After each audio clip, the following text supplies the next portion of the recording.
Hey everyone, Egman here with another video, and today we're going to look at the top 16 deck lists from the Play TCG Dragon Ball Fest that happened in Arlington this past weekend. This is also an event that I went to and commentated day 2 of, so I do know a little bit more than I normally do for these events. So good event, and before we go into the deck list, I do just want to kind of address the elephant in the room.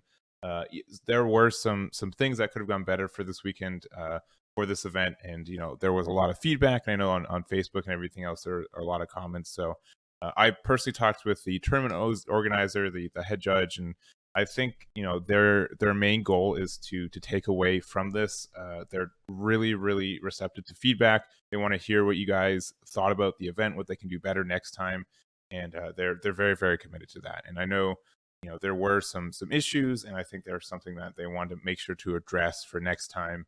And I personally talked to them as well, and really what they really want is to make good events. And this is the first in-person event for Dragon Ball Super since Nationals, and for them for sure too, and kind of like a new scene and everything else, and a new format, and everything. So I'm probably not going to talk much more about that specifically in this video, and if you guys talk about the comments, I'll probably ignore it too. So I might make another video about it too, but in general, I think this is definitely a learning point for them, and there's something that they want to address moving forward. And this isn't just business as usual for them. This is something that they want to make sure that they can learn from and go forward with that. But anyways, we're just going to talk about these deck lists.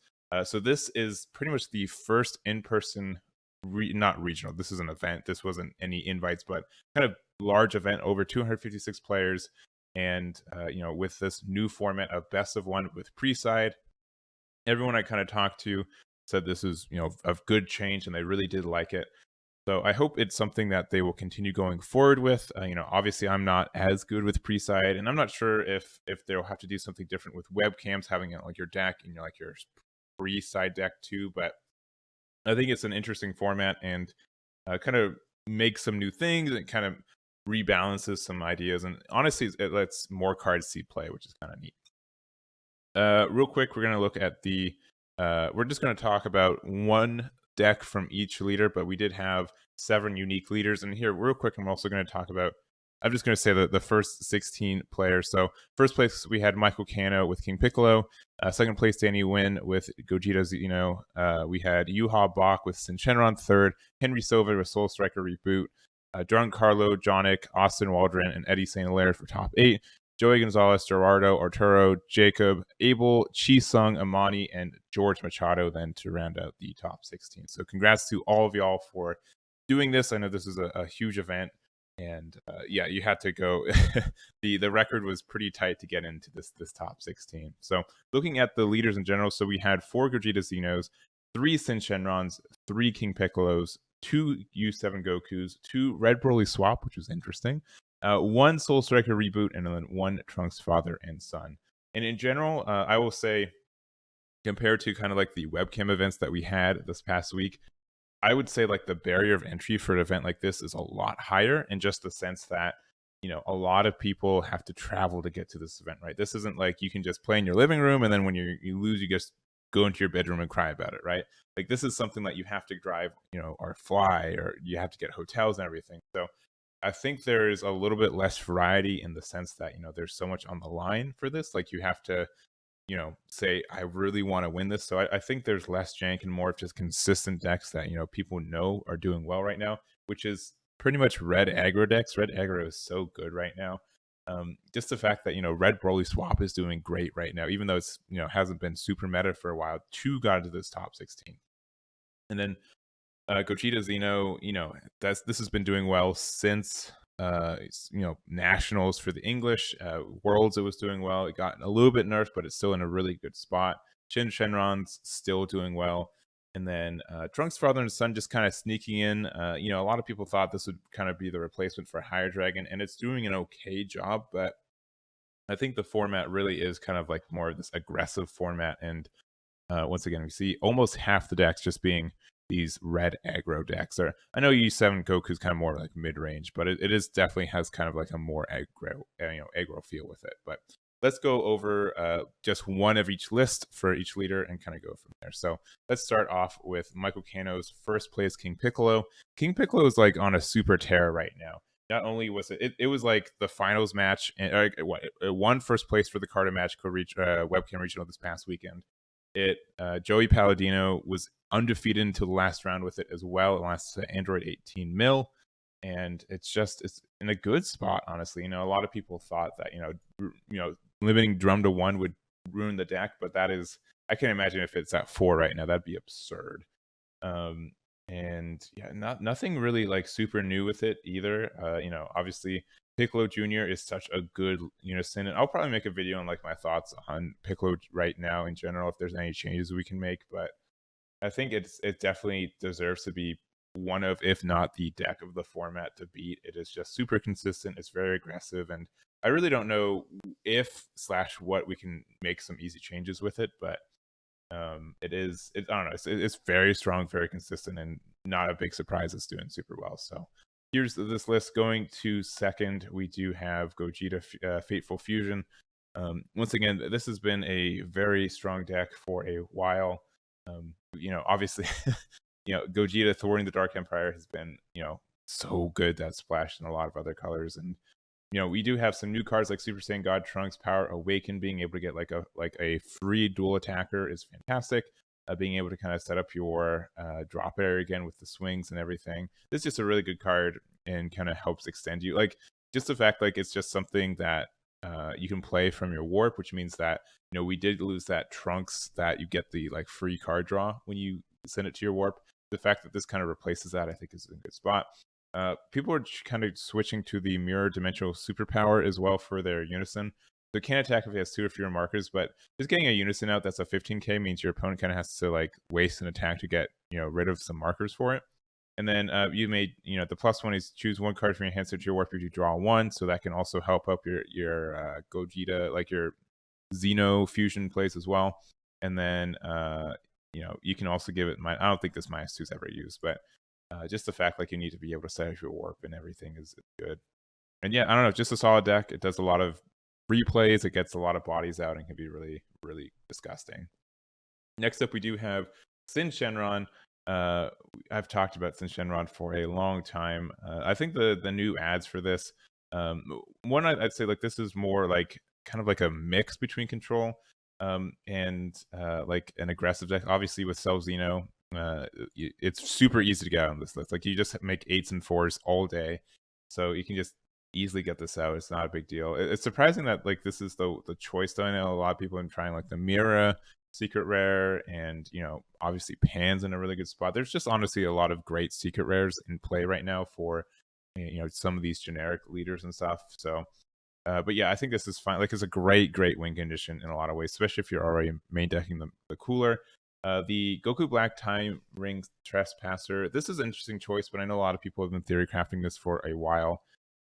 So like the big thing about this is that you can, for 3, if your leader card and all your energy is mono yellow, play this card from your hand with 3 markers on it, which means you have a 4 specified cost unison out. So you can technically awaken a turn earlier with this, which is kind of nice.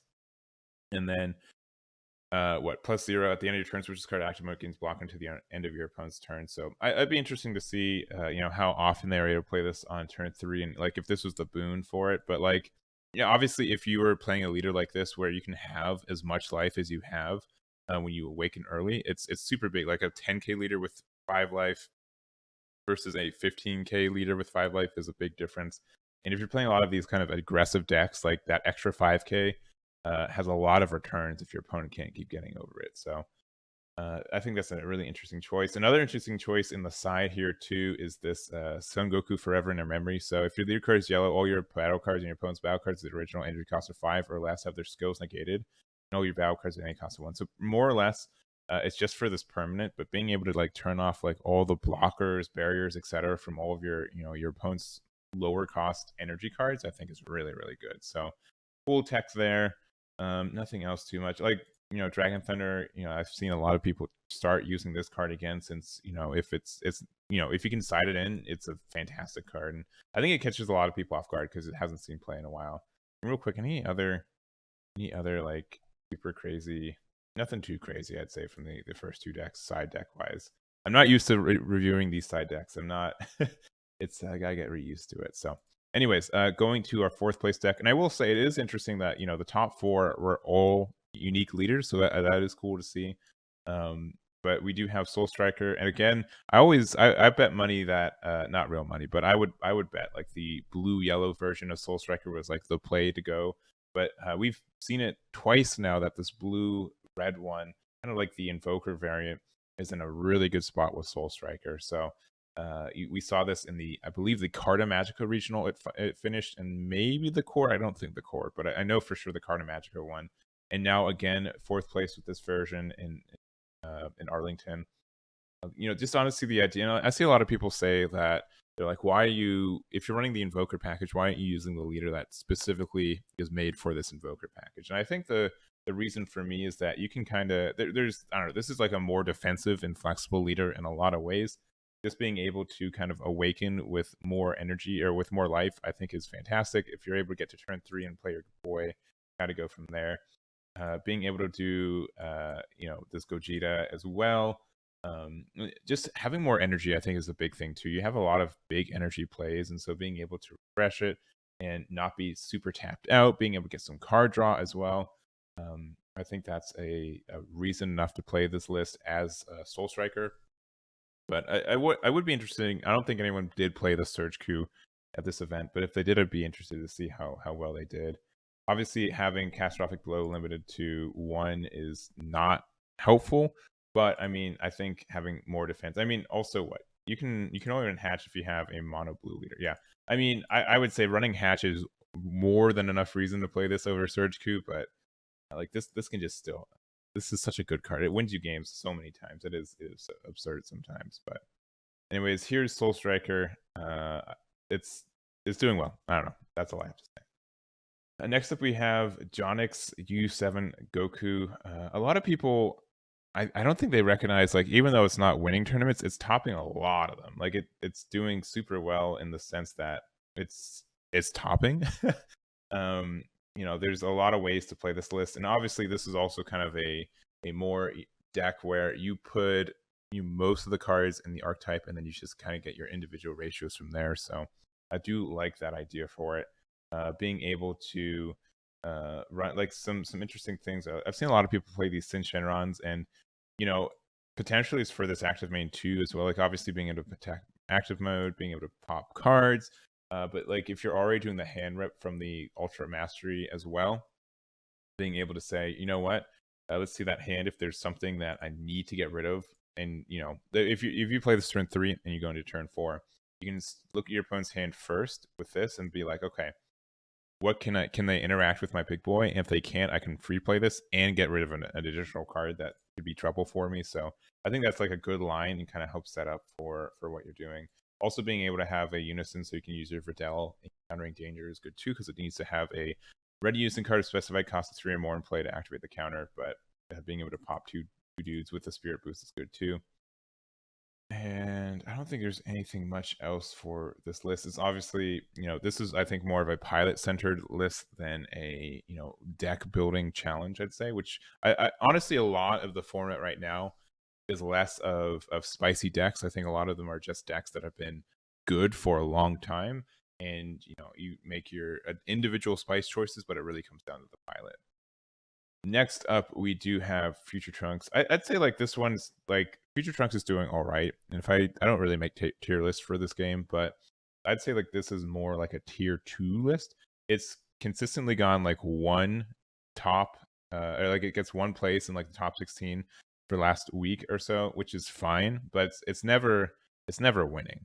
I think like it just gets like it loses the first round of the top 16, or first or second one, right? Let's see. I think they got the second. Ooh, okay, they got top 8, but it's just it's a deck that can do anything, and it has a lot of flexibility, but it's not Higher Dragon, especially like Yellow's been slowly losing its tools. Being one of for this power of the Super Saiyan. Bergamo's been at 1 for a long time. I was at the understanding that Poutine maybe should go because I think Yellow would be too powerful, but it's probably fine for right now. I do like the text of the Goku Black as well, because you can use the active battle from your hand, and then you can like just being able to use 2 to make your opponent tap something they weren't expecting is huge. and just being like really flexible with your energy. I think it's a good, like, even though it doesn't look like this is a super generic way, like this is almost like a tiny Bergamo in a lot of ways, and that can just win you the game straight up, especially if you're playing it something that doesn't, that one energy makes or breaks a lot of plays. And being able to tap out your opponent when they're not expecting it can really help you out too. Nothing too crazy in the sideboard. Hand destruction hate if it exists. I don't know. This is a really big hand deck, I think, a lot of the time too. But yeah, that's really all I have to say about this. And the last one we're going to talk about, this is Arizona local Joey Gonzalez with Red Broly swap. There were once again 2 Red Broly swaps that made it in the top 6. And I think like the fact that this list was able to the top more just kind of says like how much advantage that like an aggressive red deck is just doing right now. Being able to, like, once again, this is also more like a pseudo hand destruction archetype too, and I think a lot of decks aren't like are playing kind of like greedier decks that are can afford to have a low hand size. For example, since Shenron, even though it like puts a lot of bodies on board, it doesn't have like a lot of like card advantage outright. They normally have like 6 card hands for most of the game, right? So if you're playing like this Broly list and you're able to just consistently rip those cards out of hand, even though it's just for one turn, that makes a huge impact for what plays they have next turn and can really stunt them from really doing anything. Yeah, it's just it's a good deck. If they hit their curve, you're in a good spot. And additionally, I think this is a deck that people aren't expecting as much of either. Like it was super good a year ago, and then it had some nerfs and some other things happened to it, and then people honestly just went to King Piccolo. So being able to be like come back for it and say this deck is still good, and there's honestly just a lot of good things that go for it. The only thing I don't like about this deck is it's just very linear most of the time. You just go up your chain, you do your plays, and kind of go from there. And there's nothing like super wrong with that, but it does get predictable. And if there's easy ways to counterplay it in that way too. So I think this is a good spot for where it's at, and I don't think anything like this. The Kaba spicy, but nothing too spicy from the side deck either. No real big cards that I got either from the last couple of sets. It's just a solid archetype that right now I think is a good meta call for kind of how people are playing and what people are playing, and it's in a good spot. So congrats to Joey for getting that as well. And that's really all I have for you guys. Let me know what you guys think about this event and these tops. Let me know if you guys think that the meta is healthy right now too. Honestly, I really don't like playing red or black decks, so like having half of the meta be that right now is like for me honestly it makes me it energizes me to find something that I can play and like right now. But also we have like a new like cell leader that I haven't even delved in, so I'm looking forward to that as well. But that's going to be it for me. Thank you guys so much for watching. I'll catch you all next time.